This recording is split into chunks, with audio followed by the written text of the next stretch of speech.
Hey, everybody. Cool Cat Jack coming at you with I'm calling them a Cool Cat Quickie because I have the maturity of a 6-year-old. These are not knuckle draggers things. Me and Logan have watched about half of Goblin Slayer at this point. Anyway, so I decided that it would be fun to do another Bibleman episode because I think they're hilarious. By the way, this episode is, again, dedicated to the cheater. I'll probably link to his channel in the description. But anyway, so we're looking at Bibleman breaking the bonds of disobedience.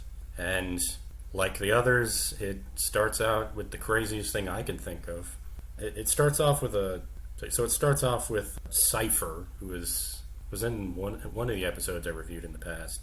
For some reason, he's dressed like an anthropomorphic carrot, and he's just doing an interpretive dance. Also, the song is terrible. The thing, too, is he's wearing, like, the worst armor I've ever seen. So it's like, it looks kind of like Master Chief's chest piece, but, like, yellow, like piss yellow. I guess they're doing a play or something, and Bible Girl shows up. This is her origin story, so she's doing a play, and then they stop. Also, for some reason, she's got like a lime green face paint on. What is this play? That's the thing that gets me, is like, what is this fucking play? They're dressed the craziest way they could be dressed. Especially Cypher. I think I'm going to use a picture of just him in that scene, because there's just this part that, like, I have so many notes just on just these two alone. Bibleman shows up. He's on like a balcony, and this is probably the best the suit ever gets. And it's good news, guys. It's Miles Peterson again. Don't get me wrong, Bible Twink was pretty funny, but Miles Peterson will always be my Bibleman. They stop the play. They're practicing, I guess. By the way, like, Miles, you're not fooling anybody with those fake abs. Just throwing that out there. They stop, and Cypher introduces Bible Girl, whose civilian name is Leah Martinez. And I mean, they roll that fucking R. Holy shit. Really hard. It was actually really funny because he's like, Martinez. Then it pans over to the villains, I guess, that are watching through their all-knowing vision mode. Ludacris. What the fuck happened to Ludacris? In this one, he looks like Krusty the Clown after retirement. Like, what happened? He was like this skinny dude with like a bandana over one of his eyes and like a fedora, and he talked like a surfer. Dr. Fear, he's not Dr. Fear now. It's the same dude. I mentioned this in my first review I did. It's the same actor, he just changes his look. But this name, excuse me if I fuck this up, but his name is Luxor Spondrath. And he's gone full board, by the way. And he has like the douchiest chin strap. Gabriella is who they want to target, I guess, by they're going to use this drug, I guess, instead of a fear button this time, or, cheating with cards, whatever. We're using a drug that will make people rebel, and it looks like Kool-Aid. Of course, the villains have to laugh nefariously. I do love the laugh, though. Beginning of the show starts, right? There's always the intro, but it's not the same intro that I remember from the fiendish works of Dr. Fear. It's this dude just screaming Miles' backstory in the intro. Why is he screaming the intro? Pan to Miles' home, and he's trying to get ticket prices for the show. Cypher shows up, and Miles is all stressed out and grumpy because I guess he's all stressed out for this play or whatever. And he brings up Moses for some reason because he's all, I'm just stressed out like Moses. And it's like, yeah, no. I mean, Moses was wandering around the desert for 40 fucking years, right? You're just trying to get ticket prices for your shitty play that no one's going to go see. They also mention, in like the worst possible way you could bring up the possibility of getting a new character on the team. They're like, we need a chick on our team. Like, Eunice says that. That's the computer, by the way. Oh, and Eunice, by the way, is still an asshole to, well, pretty much everyone. Bibleman hasn't been praying enough, though, apparently. It pans over to Luxor and Ludacris, and they're watching this go on. Because, again, for some reason, Bibleman cannot stop these guys from watching them at all moments, which is a little creepy. And Lucy, who's an evil computer, who is also an asshole, has hacked into Bibleman's computer, I guess, and he has a spiritual health profile, which means he's going to be vulnerable to attack. So I was stuck. I paused this for like 10, 15 minutes trying to figure out what the fuck a spiritual health profile is. Like, how do you measure that? How do you measure your spirituality? What measurements do you use? How do you bring that up? Apparently, just got to pray and kiss God's ass. I don't know. Luxor plans to use the red juice on Bibleman because apparently once this red juice is infected in him, it will get worse, and it's also apparently contagious because he plans on using this to also get to Bible Girl, who for some reason is very, very important in this episode, even though she's just in a play. He sends Ludacris to put a fake invitation because she's an actress. So he sends Ludacris with a fake invitation to go try out for a play or something in New York. And I don't know if that's just another one of those Christian things where they're like, oh, New York, evil New York, turning all those great Christian actors away from God. So he goes off to do that. Bibleman goes to pray in his pray cave, I guess, his Bible cave.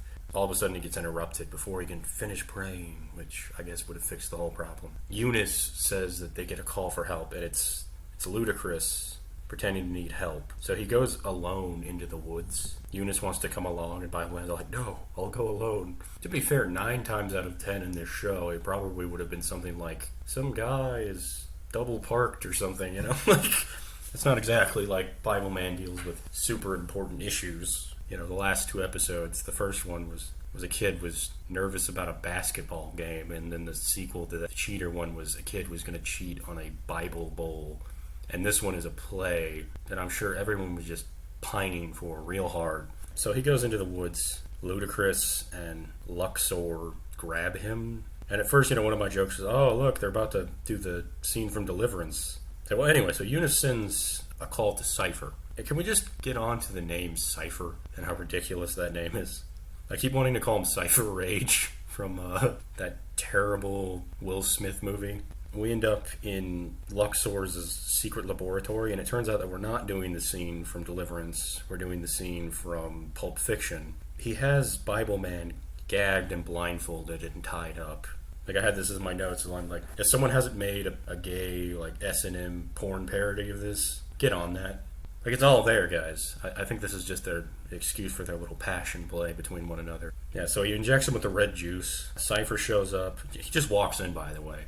Everyone just seems to be able to track one another fairly easily without needing any kind of tracker or any kind of beacon or something. She doesn't say she hacks anything. And I guess they would intentionally let Cypher find them because he injects Bibleman with the evil red juice. Why? Why go through all this? You've captured him. Kill him or something. I don't know. I mean, this is a TV show, obviously. But actually, you know what? I'm not going to let that pass, because although this is a kid's show, they clearly kill these guys, the villains, all the time. Like, the demons die at the end of every episode, so why not just kill Bibleman? So Cypher just walks in. Luxor and Cypher have, like, the shortest fight you've ever seen. It's like 2 seconds long. Oh, yeah, and Ludacris just runs off, just runs like a bitch. Cypher shows up and he goes, oh, and runs away. New Ludacris is not my boy, man. You just bailed on your bro like that. That's not cool. So they have a fight for about 2 seconds, and then he just walks off camera. At least in the Dr. Fear episode, he threw some ninja dust, and the cheater could like shrink down to a size so you couldn't see him. Luxor just walks off camera, and apparently once you walk off camera, you're gone. People can't see you. Cypher Rage frees Bibleman. The next scene pops up, and it's Eunice retelling us the plot, in case we forgot the last 15 minutes. Cypher Rage tests Bibleman's spiritual health by strapping some gauze pads to his face. And Bibleman keeps saying he's fine. Like, stops Eunice when she's like, oh, I'm detecting some freedom inside his brain. What do they call it? Freedom cells or some shit. But he has too much freedom in his head. But Bibleman doesn't want to hear that. And by the way, Bibleman apparently has a fantastic health plan, because he goes on and on about all the tests that they've taken. Like, what are the things that Cypher Rage keeps bringing up? He needs to take a break, and they should cancel the show. Bibleman goes, no, we're like front page news. We can't just cancel the show. And I'm just thinking, I refuse to believe that your shitty play is front page news. Bibleman starts practicing his lines for this play, and the red juice starts making his vision all blurry, and he gets all red-faced. He really needs to check his blood pressure. So we pan back to Luxor talking to his pet rat about how evil his plan is. At this point, Ludacris has followed Bible Girl back to her house and put a false invitation into her mailbox. We keep panning back and forth. It's very confusing. So we go back to the Bible Manor, and Bible Man and Cypher Rage are fighting over Bibleman skipping rehearsals. He wants this play to happen, but at the same time he keeps skipping the rehearsals. But anyway, so Bibleman's like, no, we need to do the rehearsal. So we need to have the power-up scene, which is one of my favorite things about the Bibleman show, because the power-up scene is one of the funniest fucking things in the world. But at first it doesn't work. So Bibleman's like, what's going on? He's like throwing a fit. It's not working. So Bibleman goes, do a manual override. And Cypher Rage is like, manual override? And they try it again, but it's not working. Eunice and Cypher tell him that he doesn't have enough spiritual points or some shit. So finally he gives like a half-assed apology for being a dick, and it works. It's probably the laziest power-up scene so far. Like, it's the least fun. It kind of bummed me out, because I love those. But we did get a motorcycle scene where he's just like in the green screen with the motorcycle. So at this point, Ludacris has put the note in Bible Girl's mailbox. Then we go to the theater, and they're having the rehearsal, and Bibleman's having a hard time reading his lines, because apparently red juice makes you have a hard time reading Bible scripture for some reason. I'm not really sure how this sin virus works. At the rehearsal, like, he messes up one of the lines, and Bible Girl's like tries to correct Bibleman, and Bibleman just flexes on her. You know, he's like, excuse me, I am Bibleman. When he gets corrected, Bibleman has like his Madonna moment and just walks away. And then, like, we haven't had our inexplicable child moment. Some random little girl walks up to Bibleman immediately after he walks out of the rehearsal room and is like, I need your help, Bibleman. My friend keeps asking me if I should let her cheat off my homework, like copy her homework. And Bibleman cannot answer this question. You know, she repeats the question to Bible Girl, and she goes like, I know my friend Heather says that everyone does it. Bible Girl's all like, oh, you know, like, you shouldn't let your friend cheat off you, because we're lame. We're not cool like Heather. So we pan to the Bibleman manor, and Bibleman and Bible Girl are fighting over Bible Girl needing a few days off because she got the fake invitation out of her mailbox finally. She read it. And Bibleman gets so pissed off that he's like, I need to clear my head after he's throwing a temper tantrum. She needs a couple days, dude. Chill out. So Bibleman is just walking in public in broad daylight, which is hilarious to me, because you see like normal people walking by and no one seems to be like, what the hell is going on with this? Just a man in a purple outfit. And Luxor just walks up to him, by the way, sits down on a bench with him, and Luxor's doing like this Kentucky doctor psychiatrist thing or something. Calls himself Dr. Freeman. Apparently this also tricks Bibleman, so it doesn't just make you have a hard time reading scripture, you also just hallucinate. But he's like, you know, Bibleman, you just feel bad because your play is lame. You should quit the play. Also, you should get a better costume. And I agree with both of these statements. We pan to Bible Girl reading the Bible. She's like having a flashback to this little girl, because apparently this little girl's question about whether she should let her friend copy off her homework really stuck with her. She really helped that girl through this very difficult trial in her life.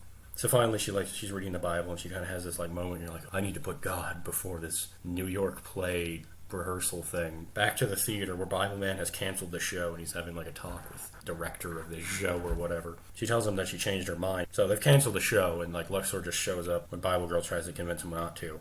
Bibleman is crippled with red juice. So Bible Girl, you know, starts talking to him, and then it just suddenly gets superpowers. Because she's not like, she doesn't have any powers or anything. She's like a normal person, right? She suddenly can use superpowers all of a sudden. So I guess all Christians have magic. If you are a Christian, by the way, tell me what your superpower is. Is it fire? Can you control fire? That would be what I'd want. Or like move things with my mind. They have a fight for like 2 minutes, and then Bibleman manages to break free of his red juice for a little bit, and then Ludacris pops in, and he's being chased by like the cutest puppy you've ever seen. It's like a puppy from a fucking calendar, and he just runs out. That's twice Ludacris has just bailed on my boy. Poor Luxor has to run away because it's 2-on-1. So they go back to the Bible banner. There's like a laser light show for a minute.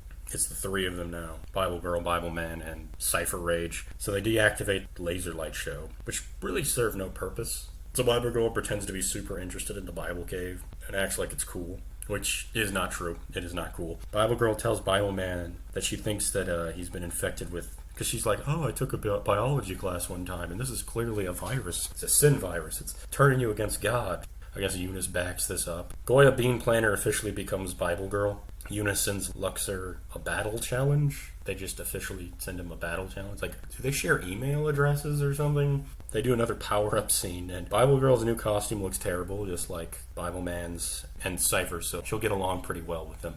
And they just have a showdown at the OK Corral, apparently. So, you know, on the side of good, we've got Bible Girl, Bibleman, and Will Smith versus a Walmart drone, a fat clown, and an evil Trekkie. Who will win in this epic struggle? And then Eunice is also there, which means that it's 4 against 3, which means that Bibleman is cheating. They end up having a lightsaber fight, and it keeps panning between the characters. For no reason, Lucy runs off, and so does Ludacris, and they run off in different directions. And we keep going from the lightsaber fight, which is actually not terrible. At least it has lots of sparks, because every time they hit things, there's just sparks. It flashes over to Ludacris and Cypher, and they do a really bad parody version of that Star Wars scene where, Darth Vader admits to Luke that he's his father. We go to Bible Girl and Eunice teaming up against Lucy because they're fucking cheaters. Just want to point that out. It's not fair. Poor Lucy. They have like 15-second scenes, and then they run immediately back to where Bibleman and Luxor have been fighting. He has like the craziest name too. What the hell is with that name? Luxor. What was it again? I couldn't even. I probably have to relook it up. Luxor Spawndrath. They say something to them about God, some generic Christian bullshit, and then for some reason Ludacris, Luxor, and Lucy just explode, which means that Bibleman has killed even more people, which I find hilarious. Every episode I've seen, Bibleman kills people. So, yes. The episode ends. The play was like this huge part of the show. Like the whole frickin' plot revolved around the play, and they never do anything with the play. The play just, it never comes up. They never bring it up again. Bibleman shows up and gives this little outro or whatever. Anyway, so that's the episode. I definitely like the other two more than this one, but I mean, they're all terrible. Anyway, so we're working on Goblin Slayer. That should be out. I don't know how long. I don't want to give a time period on that. Sorry if you guys can hear my dog snoring in the background, but she doesn't give a fuck. Hope you're all having a good night. Hopefully you get a kick out of this review. I'm going to leave a link to the video on the Cheaters profile on YouTube, so you can all check it out. It's hilarious and terrible, and it makes me very happy every time I watch it. Anyway, hopefully you're all having a good night. Bye.